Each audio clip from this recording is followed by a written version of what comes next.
Yeah, that should be enough. Hello everyone, my name is Borax, and I've been on a mission to play and rate every single champion in the support role. Today we'll be looking at Ornn, and the reasons I think he could work include a slow and obstacle creation on his Q, CC immunity, a knockback, and percent maximum damage on his W, a dash that when combined with his obstacle provides a knockup and stun, one of the longest ranged engage tools on his ultimate, the ability to purchase items without having to recall, 10% increased resistances and health, and finally the ability to upgrade allies' items once you've reached levels 14 through 17, which will then also increase your bonus tankiness by 4%. It's honestly a ton of utility, but is it enough to make him viable? Well, let's find out together, as I rate Ornn, the fire below the mountain, on his ability to be played in the support role.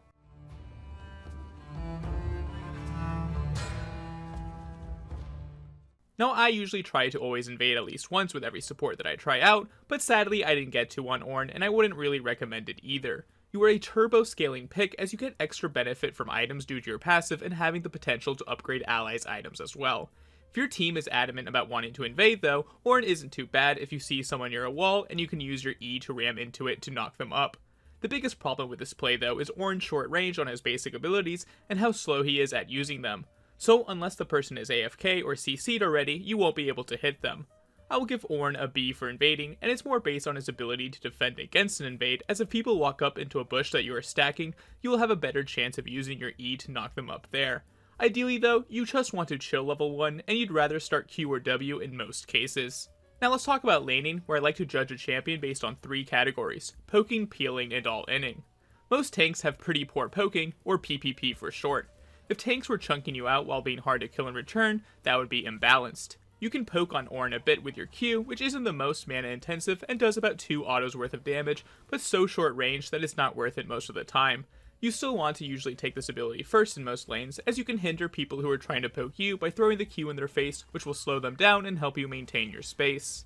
Once you hit level 2, you can enhance your poke slightly by Qing, have your pillars show up, and if they are still near it, E'ing towards it, which will barely damage them, but CC them long enough where they can't trade in return, and hopefully your ADC can also poke during that time. But a PPP champion deserves nothing more than a D+ for poking. At least he has some sort of ranged ability that does do a bit of damage, but you will usually want to save your mana and only look to harass the enemies if you want to try and get priority for Drake or to get a recall off. Most tanks, in my opinion, have pretty passable peeling, or PPP for short. Ornn has so many tools that can help him peel. The best ability comes from your W, which enables you to body block key CC abilities for your ADC, which makes you great into a lot of engaged supports, but especially the hook champions.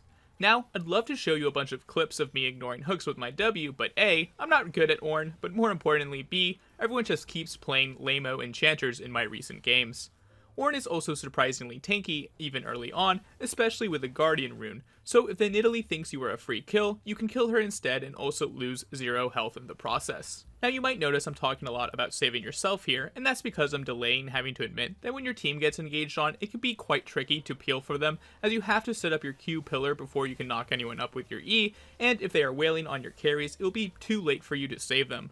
You can try to W towards them to apply Brittle, which will let you knock them up for a bit of disruption, but that makes you very vulnerable, and sometimes you have to just leave your carries so at least you can survive, unless of course they blow every ulti possible to still kill you. For peeling, I will give Ornn a B+ in lane. He's pretty good at it, but forces you to go in so that others can escape, and without a bunch of tank stats early on into the game, there's a good chance your noble play will just be a sacrifice for others' mistakes. That's enough about peeling, which is all about responding to others' plays. I like to be the one who gets things done, so let's talk about all-inning.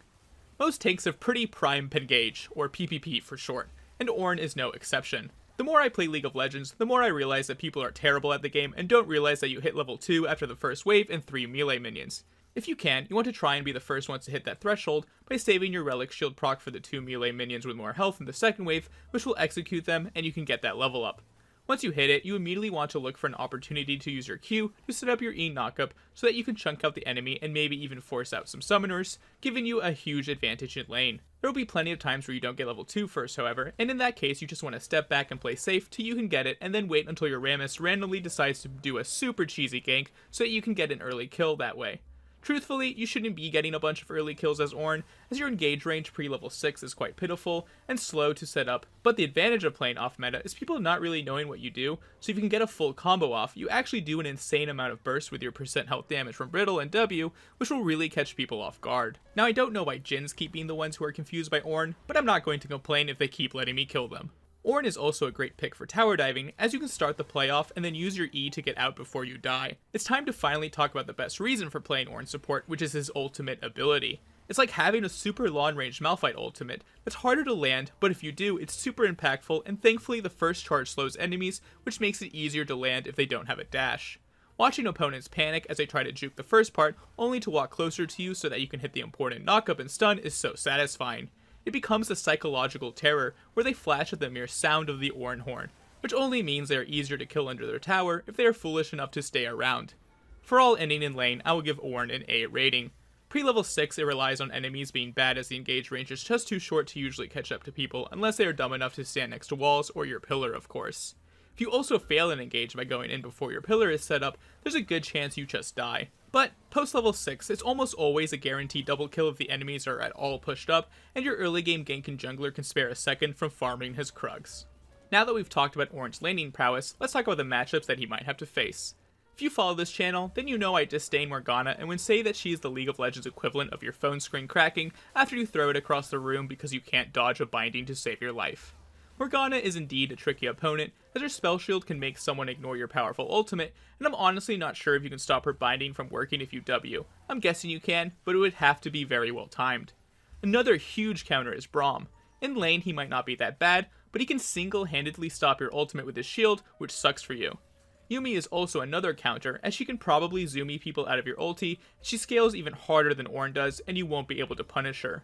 Now there are going to be a lot of lanes that are going to suck, but will be a double-edged sword. All champions that have lots of range and poke will really harass you and never give you an opportunity to go in on them.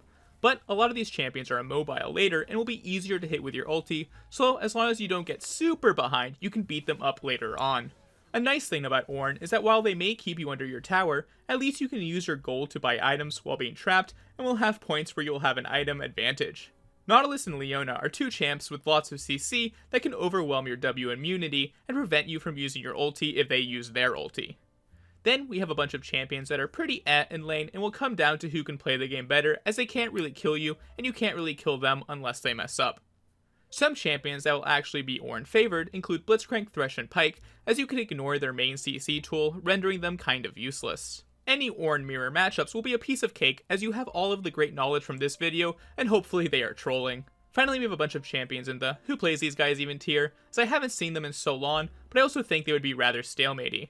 Now let's talk about ADCs that you want to pair Ornn with. Some of the best picks are strong laners that can carry you through lane in some way. A good example of this is Jhin, who also has his ulti and W, which is great for following up on your ult. That same logic applies to MF, Ez, and Ashe, who will be happy to have your ulti to start something off, and they can use their ulti to follow up, and they can do alright in lane. Two unique picks that have decent synergy with Ornn include Vayne, as if you are really cheeky, she can use your pillar to get a condemn off, which granted will be difficult, but would be awesome. And then there's the possibility of playing with a Yasuo ADC, who will love all of the knockups that you will be providing for him. In the hypothetical case that your ADC is a useless bonobo, then you might want to consider roaming from time to time, so let's talk about that now. I love roaming a ton, but as Ornn, you kind of want to be greedy and soak as much XP as possible so that you can hopefully eventually reach levels 13 to 17 to start upgrading items. If you roam a ton, you'll be delayed from getting to that point, and you are already hindered from XP because you are in a duo lane, which is one of the biggest downsides of playing Ornn as a support by far. Despite this, roaming as Ornn is pretty legit once you have your ultimate ability, as you can start off the play away from vision, and if the targets you are going for don't have summoners or a dash, there's a good chance you can kill them.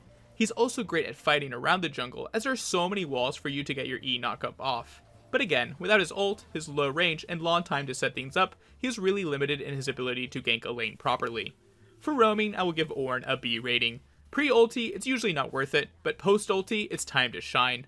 Let's give Ornn a rating for his ability to support in the early game, which I'll slot at a B+. His lane is pretty AFK truthfully, and won't be gaining too many advantages on your own without your jungler's help. But he is still strong enough to punish mistakes and set up ganks quite well. Then you have the added benefit of his passive, allowing him to buy items for more instant tankiness and sustain in lanes, which I think makes him pretty decent at stalemating a lot of lanes, so that you can move on to the All I need is myself. And hammer. In the late game, responsibilities of a support I like to rate include their ability to get picks and to teamfight. Ornn is great at getting picks, and you can do it in multiple ways. Enemies split pushing way too deep, you have the CC you need to lock them up so that they can be punished. Doing drag in an enemy trying to get a sneaky smite steal, CC and chunk them down to half health before using your ulti to finish them off with your team. Enemies slightly pushed up trying to farm the mid-wave, that's a free kill as long as you hit the most jank Ornn ult that I've ever seen. For getting picks, I will give Ornn an A+. It usually relies on you using your ultimate, but thanks to its ridiculously long range, you can help set up surprise kills from several screens away. Now let's talk about teamfighting, where support's responsibilities include engaging, peeling, and sometimes dealing damage. I love engaged champions as you can dictate when the fight is starting, and it's time to see who has the better team. One of the major benefits of playing Ornn is that his best engage tool, his ultimate, plays a prominent sound effect which will tell the idiots around you it's time to fight, so please pay attention, and that's such a crazy advantage in a game without any comms. Not only does this sound effect alert your team to start playing the game with two hands finally, but it also can slow a bunch of people and knock them up for a long period of time if you hit the second part on a brittle target. There's so many nice things about Ornn's engage. If you do miss your ultimate, you can cut your losses and go for the next team fight, which does suck, but at least your team doesn't have to die. Also, if you have a Yasuo on your team, playing Ornn Support becomes a super turbo pick, as that combo is a great way for Yasuo to start smacking the carries, especially if you can hit multiple carries if they choose to try and run away in a tight corridor, so they won't be able to dodge it. For engaging, I will give Ornn Support a S+ rating.